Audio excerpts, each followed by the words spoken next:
This episode, we feature a nurse practitioner, a health and wellness life coach specializing in emotional alchemy.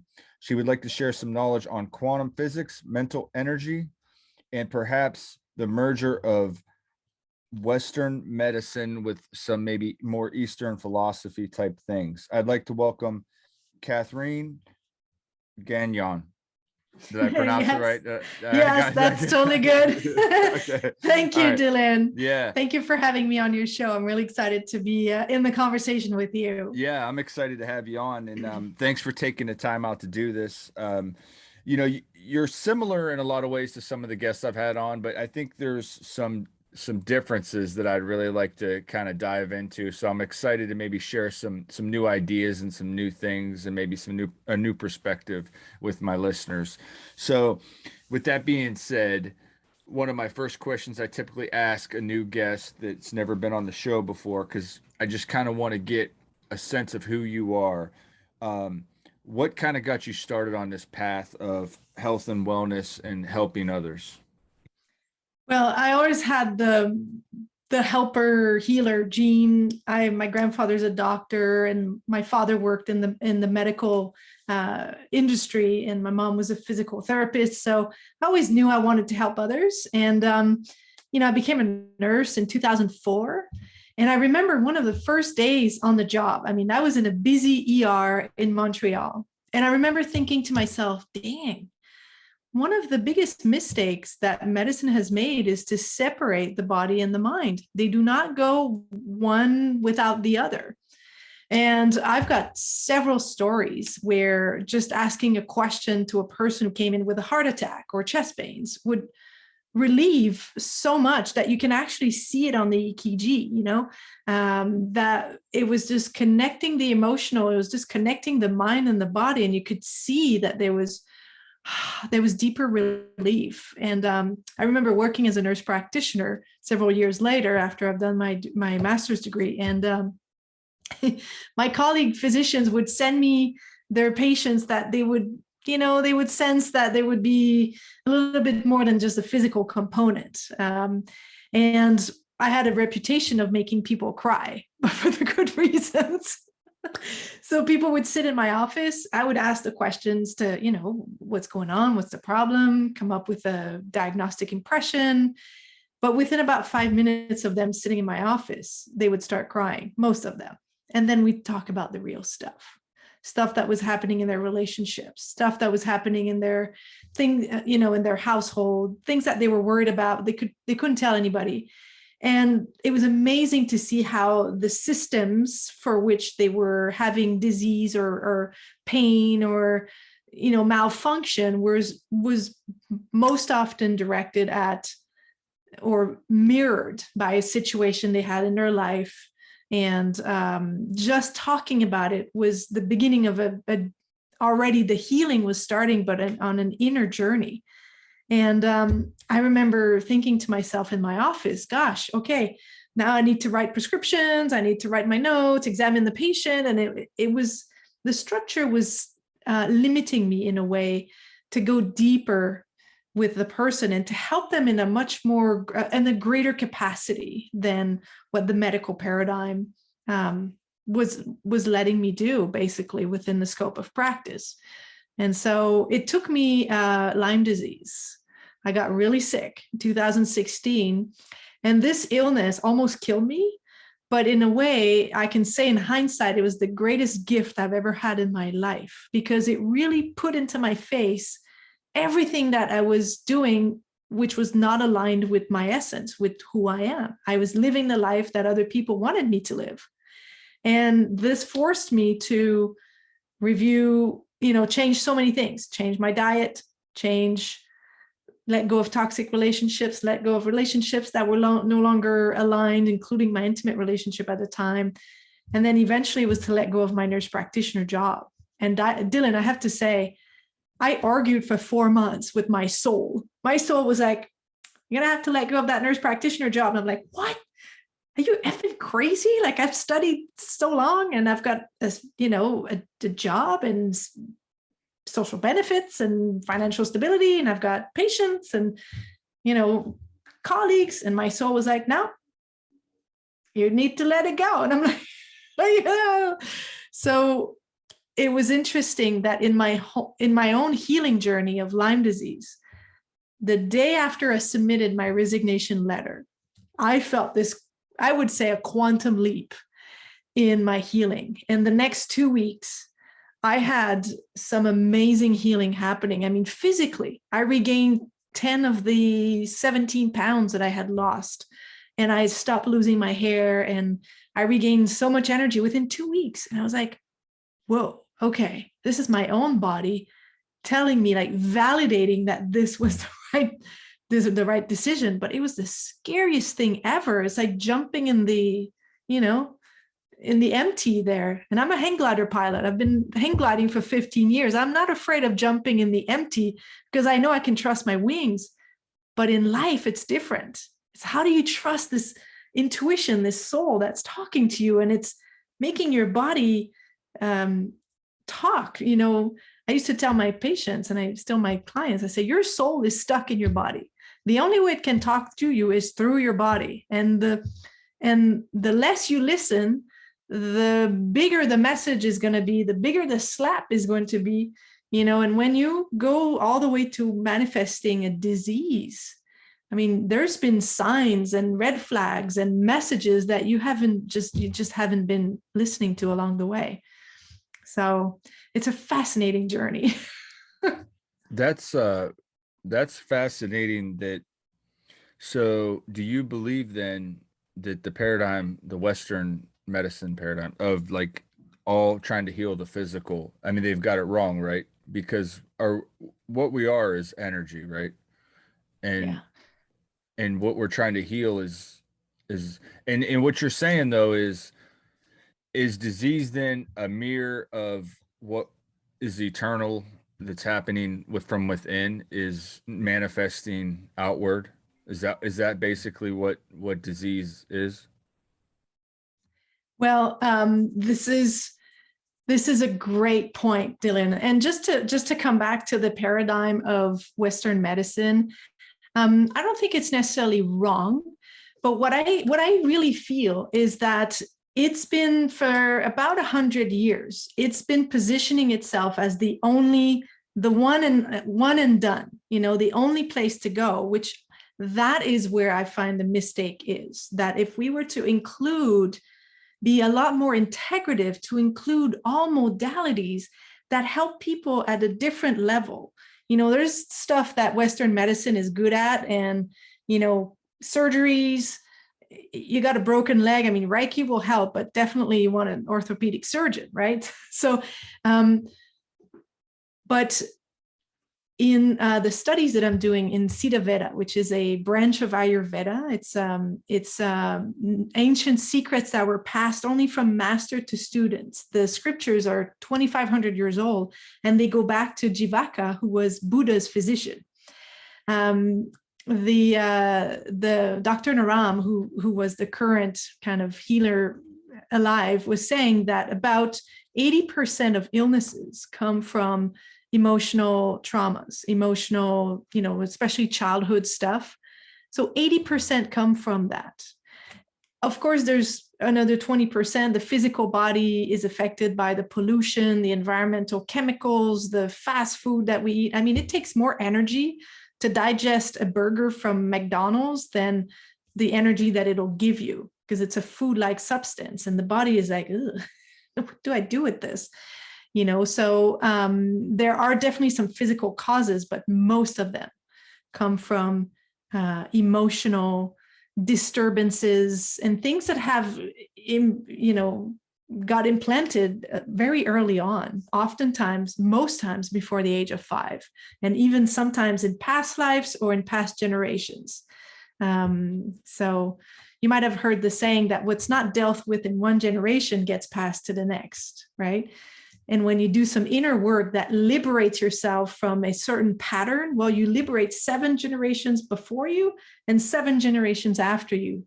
Your kids won't have to do that work, which is the importance of doing that inner work, even if it's uncomfortable in the moment, Wow. Yeah. And wow. Is that Is that what emotional alchemy is? What is that? Explain that to the listeners, and kind of what is all involved with that. Yes. So emotional alchemy, I like to coin that term because alchemy is transforming a heavy metal like lead into gold. So a lot of us walk with heavy emotions. And oftentimes it's things that are in our subconscious. You know, we feel like we're not good enough, or something happens with a colleague, and then we're taking things personal, and it creates an emotion of, you know, guilt or shame or anger or sadness. These are very dense and heavy emotions that carry. Emotions are energy in motion. So these emotions carry energy with them. It's just that one is very heavy. So if we practice emotional alchemy, is we harness the energy of that emotion, and we transform it into gold or into light, right? Into lightness. So in such a way that this thing that the person was carrying becomes an asset. It no longer drags them back. It actually propels them forward with greater, you know, velocity and greater joy and happiness and lightness and peace, a lot of inner peace. And what happens when we do emotional alchemy is the inner peace that people feel gets translated in the physical body. There's more coherence. People lose weight.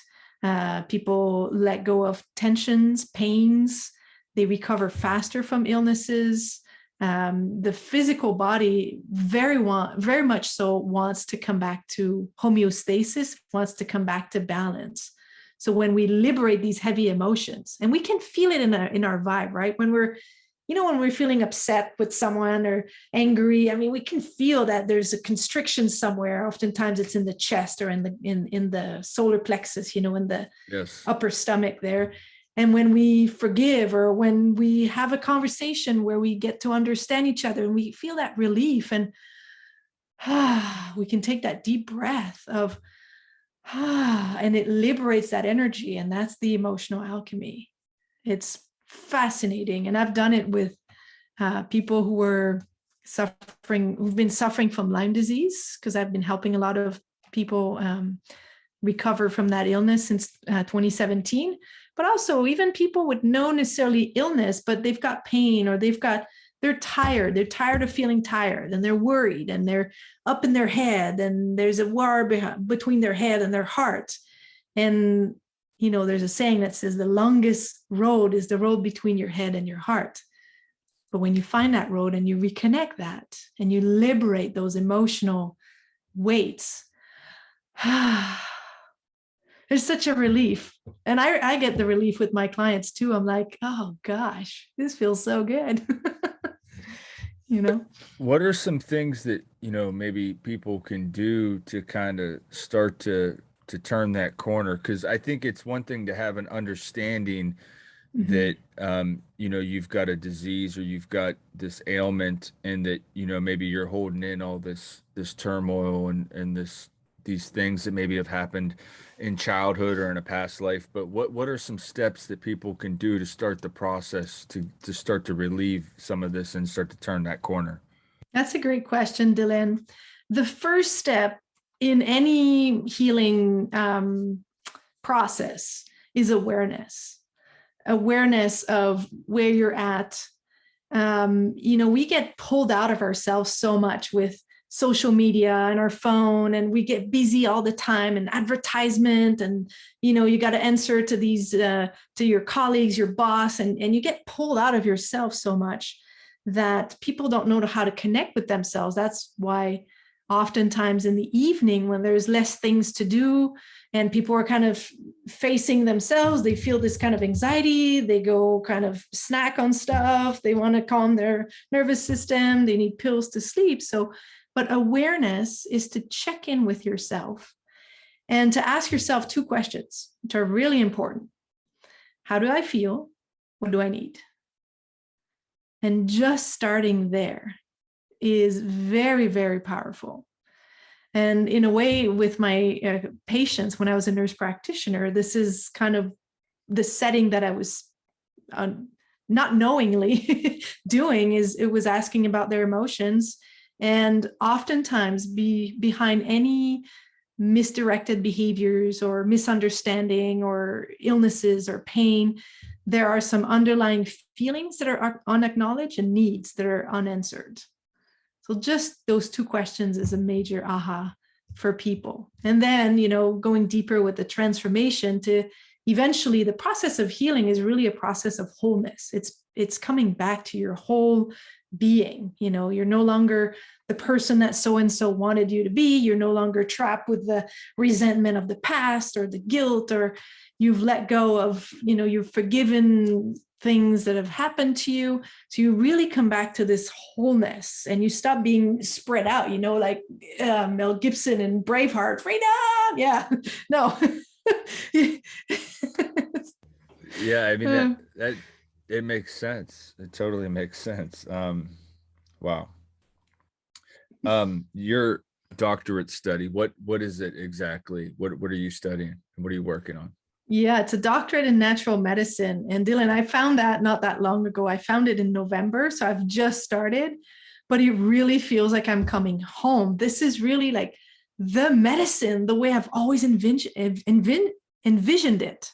It's like, yes, finally we're acknowledging that in order to come back to wholeness, which is really healing, it takes whatever it takes, but we can pull from taking the best from all the modalities that are existing there, with the premise that everything stems from consciousness and from the light, and with that premise, we know that we're vibrational beings and that we're no separate. I'm not separate from you. You breathe the same air as I breathe, the same life force that goes through me goes through you. Same life force that goes through a mighty oak goes through us, right? So I think, like I said, I'm just starting and it's quantum university. So we're bringing quantum physics into medicine. But I think one of the biggest kind of theme that is emerging is to let go of the duality and to come back to oneness. And we see that duality, especially in our societies. I mean, especially since the pandemic, the us versus them, we don't do this, but you do that. So you're the danger. So all of that duality has never worked. Duality is what creates misunderstanding, what creates wars. And we need to stop that, like now, to come back to oneness.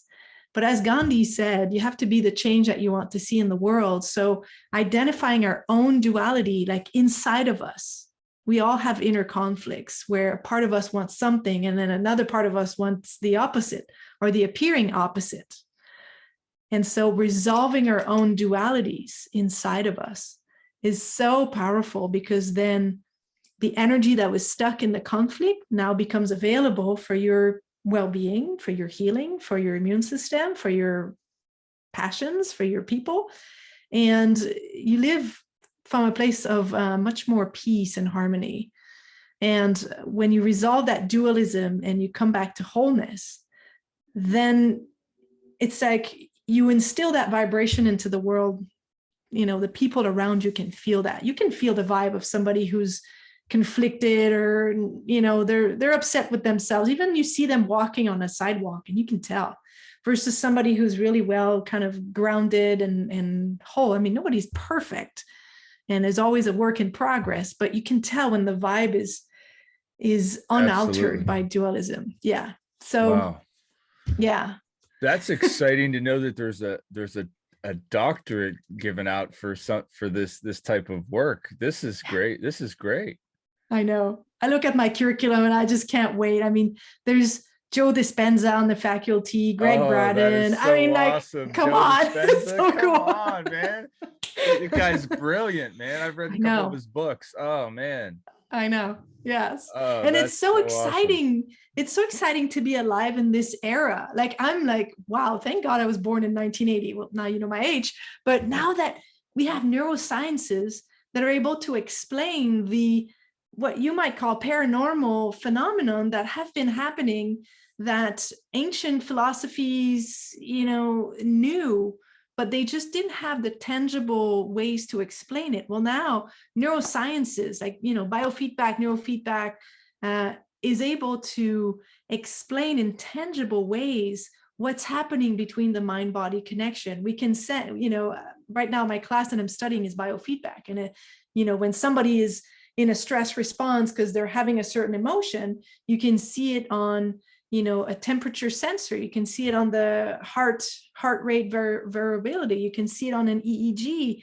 And it's there. You can study that. And it's a direct and indirect measurement of the subconscious, because it's what activates the nervous system, the parasympathetic or the sympathetic nervous system. So I find that so fascinating. I'm like, thank God I'm living in this era, and I'm studying this leading edge stuff. I mean, I get braingasms all the time studying. That's awesome. Oh, yeah, it's true though. I mean, and in a lot of ways, like you say, science is starting to catch up, right? I mean, what's maybe looked at as paranormal, or maybe even once was paranormal, is not really paranormal. It's just, we just can't explain it that well. That doesn't mean that it's not normal, or it's not part of the structure of the universe or how things are, Exactly. And Yeah. that's so exciting that I think science is starting to catch up. I know, I've heard this on a lot of different shows, and maybe even in a few books and articles I've read, but like I know the University of Virginia is doing a lot of work like with, you know, uh I think past life regression, near death experience, things like that. And they're putting a lot of I don't know if they've come up with better ways to measure, but I think they've got a lot of statistical data to like kind of back up, the ideas of some of this stuff being, real, Yeah. if that makes sense. Absolutely. Yeah, it does. And I think that we will probably be able to record some of this stuff technology right now is exploding. What is it, like every 18 months, the power of technology is doubling. And there's more power in a iPhone today that the White House had in 1955, I think, so it's like, I think that we're going to be able to record these things shortly, but we have the work of Brian Weiss and who wrote Journey of Souls, Michael Newton. I mean, I read this book in this past year. I read it last summer. My mind was blown because these guys have been doing repeated experiences with patients to take them through different life regressions and in between lives, and what happens, when the soul leaves the body and then has this kind of transitionary period and then goes back to integrate the life lessons from this life and kind of reintegrate their own pods of different souls that they journey with, and then they go to choose their next life. I mean, when I read that, I had just started an internship with an intuitive mentor because I wanted to harness more of these gifts. And I read this book and I was just like, whoa, this is so cool. And it just puts things in perspective that we are really spiritual beings having a human experience here. And that one of the last session I had with my mentor, he was saying, maybe we think that life on earth is the reality, but maybe that there's this thing where you choose your life and you choose which system you go, and that life on earth is actually pretty heavy and dense and a lot of emotions. And, a lot of people feel like they don't belong here. A lot of people with, sometimes they have mental health issues and things that are difficult to deal with, but they just feel like they're aliens. They don't belong here. And that might just be they're from another system. And so she was telling me, I was like, wow, so all the science fiction was maybe, right. She says, yeah, maybe the science fiction is right. So believe it or not, Dylan, I had never watched all the Star Wars, but since then I started to watch the Star Wars and thinking, wow, what if we could just journey between all the systems like this? And I believe we can from, this life in past life regression. I mean, this is going to some other place that maybe is not on Earth. Who knows? But I Yeah, find that fascinating it is to, fascinating. And I often wondered, because a lot of science fiction, I know they use like a lot of forecasting and stuff too, but like I think, some of the science fiction has come true that they've wrote about, like in the 50s and 60s. But I often wonder too, like, are they tapping into something like source or something that's, or perhaps a past lifetime when they're writing this stuff? Because you might, I mean, it's fascinating. if the mind imagined it, was it constructed or was it remembered? Right, Right. exactly, exactly. Yeah. Yeah, yeah, Yeah. yeah. Totally. It's mind blowing stuff. I know. Wow, wow. All right. So quantum physics and how it's related to your healing modalities or the work that you're doing. Can you talk a little bit about that? Yeah, I mean, I'm by all means, I'm not like a quantum physicist, but from my current understanding is that we have the power within ourselves to heal ourselves when we tap into this source, consciousness, universe, God, light, whatever we want to call it, that makes sense to us. And that when quantum physics, the electron, the reality is a wave of possibility until there's somebody observing it, and then it collapses into this one reality.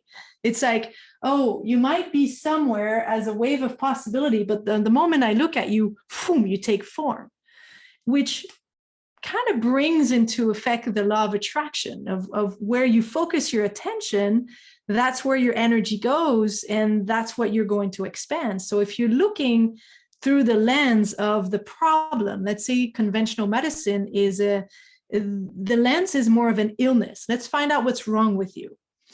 Whereas quantum physics is, well, if we are the creator of our reality, why not create intentionally and look through the lens of a health parameter? Looking at a person, how can I bring this person back into balance and scale their heart, their health potential?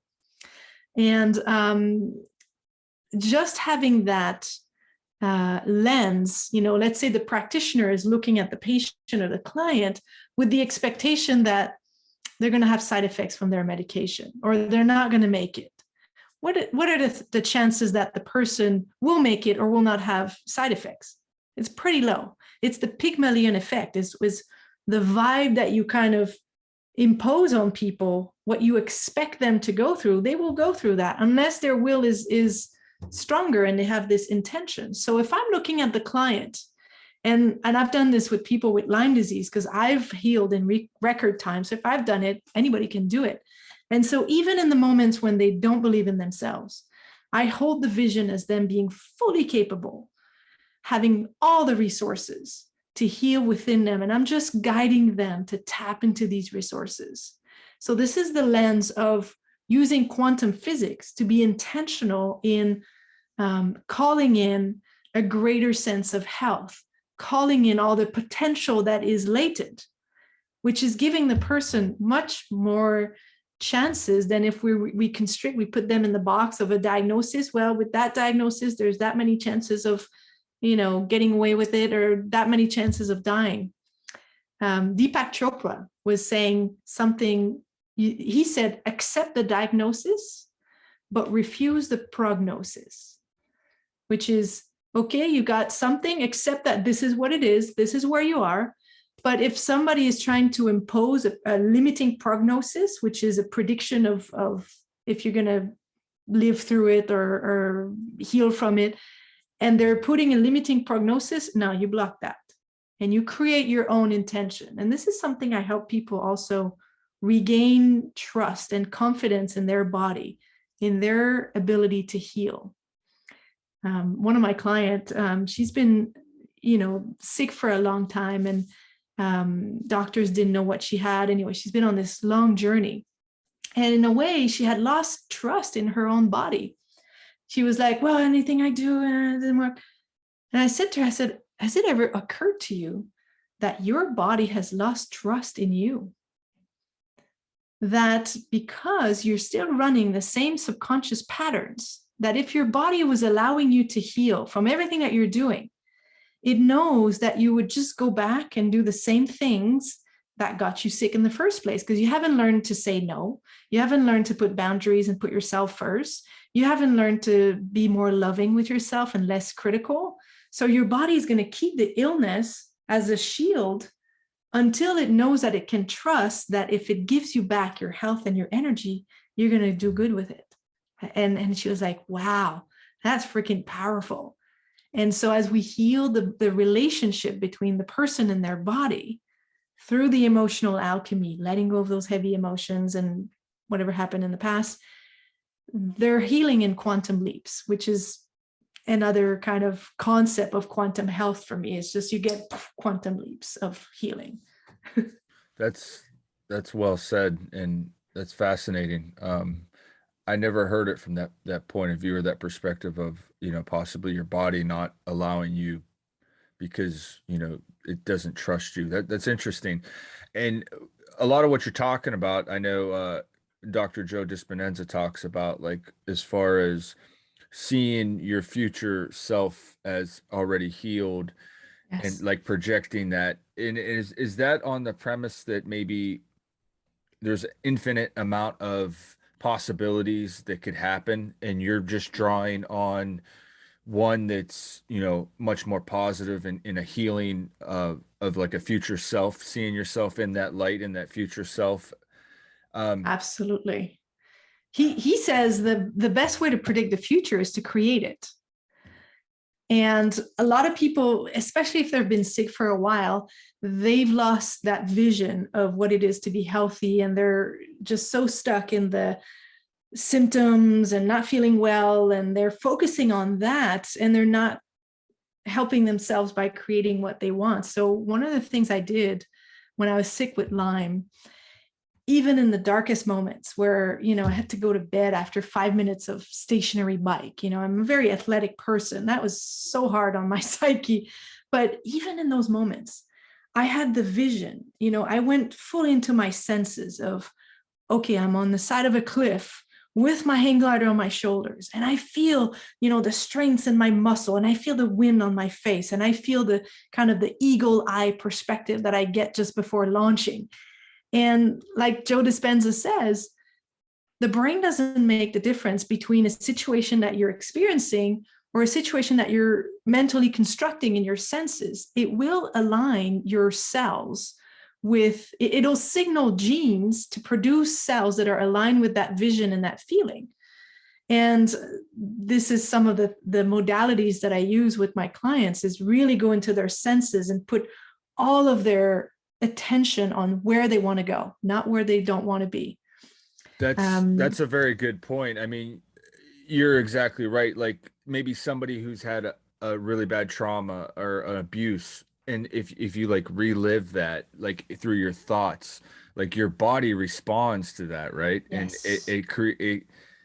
Oh man, that's deep. Every time you speak about something that happened to you in the past or something that you don't like, your body re-experiences it. It re-downloads the experience, and it will, you'll have sweaty palms, you'll have your accelerated heart rate, you might feel your energy, collapse. And so one of the things I like to teach people, I'm a little bit of a language police on that, but I tell people to speak about the things they no longer want in their life in the past, even if the past is 1 second ago. Because sometimes people are like, well, I am tired. What are you saying? You're like, how can I say it otherwise? I am tired. I say, no, up until now, you've been tired. But right now is a brand new moment where you can create something new. And I love just that. doing that, and people will catch themselves now. They're like, oh yeah, in the past, up until now. And it's like, yes, you got it. Because then you give your nervous system the opportunity to stay in the new identity that you're giving it. That's Now, so which brilliant. it is. It's one of my amazing mentor, from whom I've learned my master NLP practitioner certification. Her name is Nirka. She used to work with Tony Robbins in the early 2000.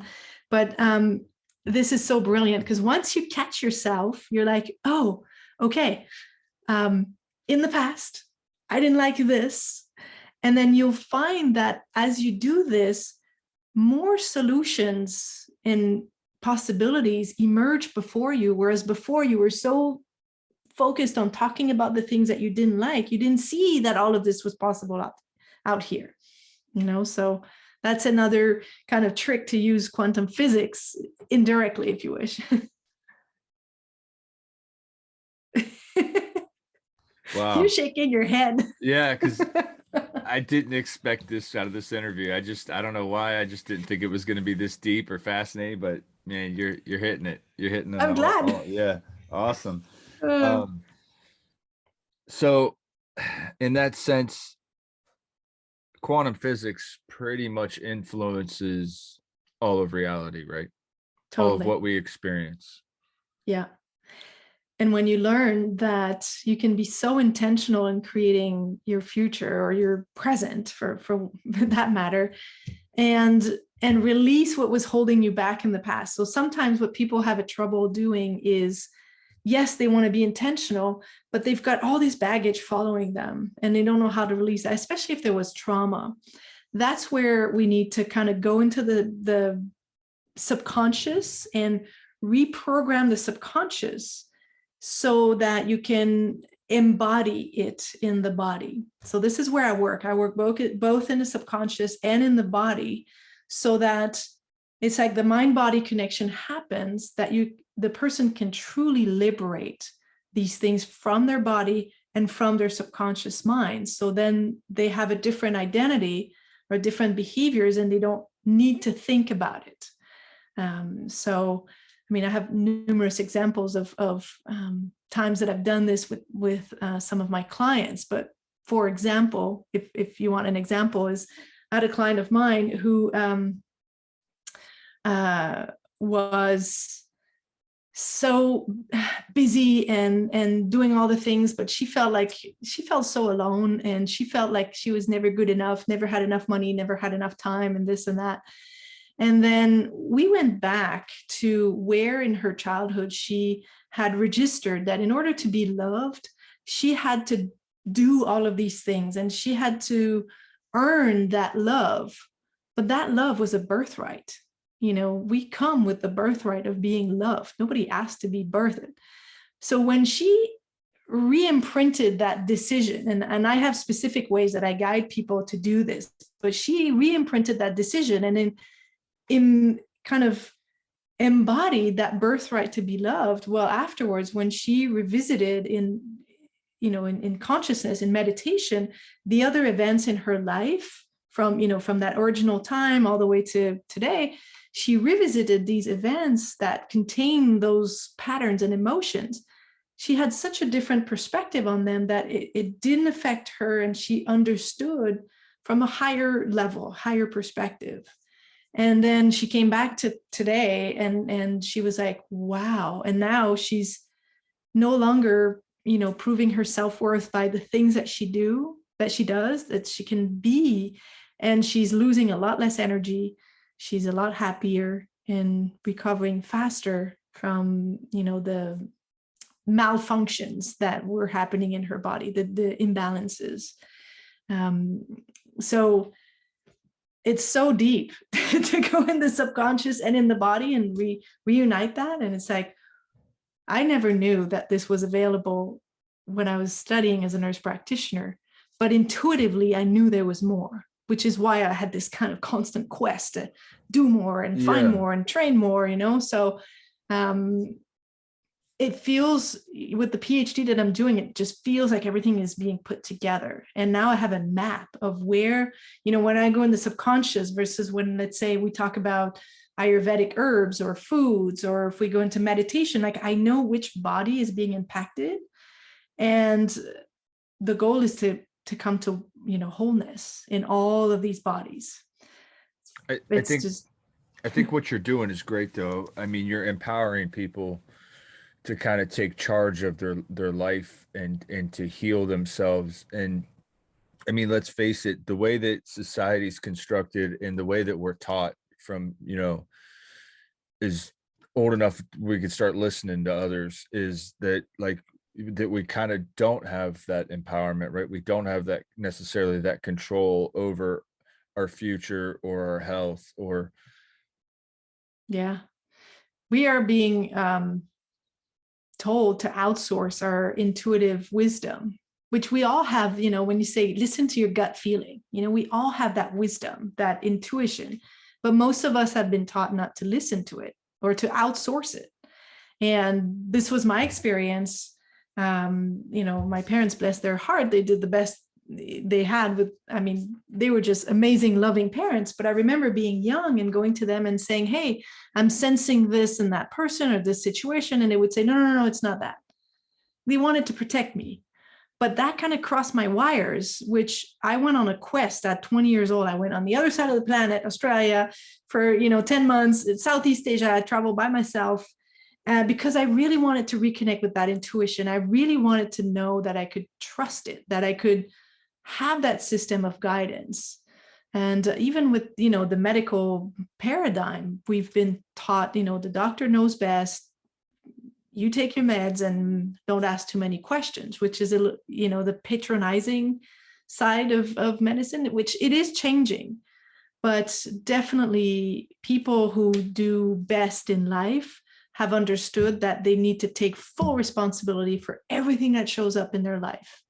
So they go from being a victim of circumstances, which is powerless, to being the captain of your ship. And even sometimes if somebody treats you a certain way that is unfair or not nice, people will go back to victim, like, why did they do this? I don't deserve this. Well, if you take full responsibility for everything that's happening in your life, the reason why you attracted this person is you had subconscious beliefs about what this person is saying. Otherwise, you wouldn't have been triggered. You have subconscious beliefs that this is true, and your vibration attracted this kind of situation. But the good news is, when that kind of situation presents itself, it is an opportunity to heal what is surfacing and to really re-embody your power from this. It's just phenomenon. When people empower themselves in that way, if they were sick, the illness goes away by itself because the illness is no longer needed, to hold the boundary. Yeah. It's deep. Wow, it is deep. And I got a couple more questions for you before I let you off the hook. I can clearly see a lot of what your purpose is, but I want, what do you believe your purpose is in this life? That is a deep question indeed. And I've asked myself that question quite a bit because it seems to be evolving. And for me, I see my purpose as being somebody who guides and empowers people to being their best self. I see, the image of going into a dark forest. Nobody wants to go there at night, because it's scary. And I'm like the guide with the light, the lantern, saying, no, let's go, because that's where the treasure is. That's where your liberation is. That's where the gold is, And then we're kind of going. And then I'm helping them. I'm guiding the person to find their treasure and to heal from within. It's a great analogy. Yeah. I think it'll keep evolving, but with all of the modalities, pulling the best out of each thing to really help people come back to wholeness. And in my eyes, it's, when you feel good, you do good. So imagine if we were living in a world where everybody felt great, had energy, mental clarity, and they could tap into their unique gifts, their unique talents, and contribute that into the world. And so instead of being in competition with each other, we'd be cooperating because everybody brings a unique perspective or a unique talent. And imagine how exponential our growth would be, which is what consciousness wants to do. It wants to grow and evolve. Yeah. So ultimately that's kind of the biggest purpose that I see. Right. Yeah. I think it'd be a much more peaceful place to live and a much more productive and joyful place to live. Yeah. So, I kind of have a pretty good idea based on our conversation, what you think possibly happens, but what do you think happens after the physical death? It's interesting. And I probably would have had a different answer before I read Journey of Souls. But I really do feel like, the body goes back to earth and the soul journeys onwards and integrates, whatever happened in this lifetime, and then gets a rest, because apparently life on earth is really tiring for souls, and then decides where it will go. And my perspective from reading Journey of Souls is that, consciousness wants to evolve. And the only way, or the way that it can evolve, is through souls taking on bodies, going through experiences, and having those quantum leaps of evolution. So, with my intuitive mentor, we've been able to, she's been teaching me how to tap into ancestry and people that are past, and even people that are, or souls that are kind of in between. A lot of souls are afraid of the judgment if they've done some misdirected efforts, if you will, and they're staying in the lower realms, but they need some help to pass. And so she's actually helped me pass my uncle, who passed back in September, and he really didn't have a easy life. It was very difficult for him, and she was like, yeah, he's here. And I'm like, yeah, I can feel him. And she instructed me to help him go back to the light and continue his journey of soul, basically. Wow. Yeah. Wow. What do you believe consciousness wants to evolve into, or is it just a constant ongoing thing of change? Yeah, it's I'm not sure what it wants to evolve into, but I think that, like you and I, or anybody, when you're learning a new thing, or when the aha moments happens and the light bulb goes up and you're like, oh my gosh, you're having this braingasm, this cognitive orgasm or something. It feels so good. So I'm imagining that consciousness would have these kind of good feelings every time it's evolving, and it just keeps expanding and becoming better and better and better, and integrating more of the infinite powers that it possesses, which we probably have no idea how much it possesses, right? Yeah, we probably, on a human level, that can't understand or even comprehend what. Yeah. It's so fascinating and magical, and I'm just glad I'm part of the whole thing. Same here. Yes. And sometimes, when things get heavy or unfun, and I just remind myself, let's enjoy this ride. It was never about suffering and having your head in the dirt and get beaten up. How can we enjoy this ride a little bit more and liberate ourselves from these weights? So yeah. And it goes to people. A lot of us tolerate situations too much. And I often tell people, don't tolerate situations that are no longer aligned with you. If you go somewhere and you don't jive with the vibe, you'll never recover that present moment. And by trying to please other people, you're kind of damaging your own vibration. So leave, go do something else that makes you, light up like a Christmas tree. Stop tolerating pain. It's not worth it. That's very wise advice. Very, very wise words. Wow. It's been a very deep conversation. Yeah. Thank you very much for being on the show tonight. And where can the listeners get a hold of you? Maybe, if they need some help, reach out to you. Where can we find you? Yeah, absolutely. Well, thank you for having me on the show. It's been awesome conversation, Dylan. So they can find me at on my website, which is my name, Catherine Gagnon. So CathreneGagnon.ca. And I also do some medical intuition readings. So if you want, Dylan, I can send you the scheduler, the link, if people want to schedule some sessions and go deeper with that. So you can put it in the show notes. Awesome. Thank you so much for being on the show. Thank you so much for having me. This has been really fascinating and fun. Take care.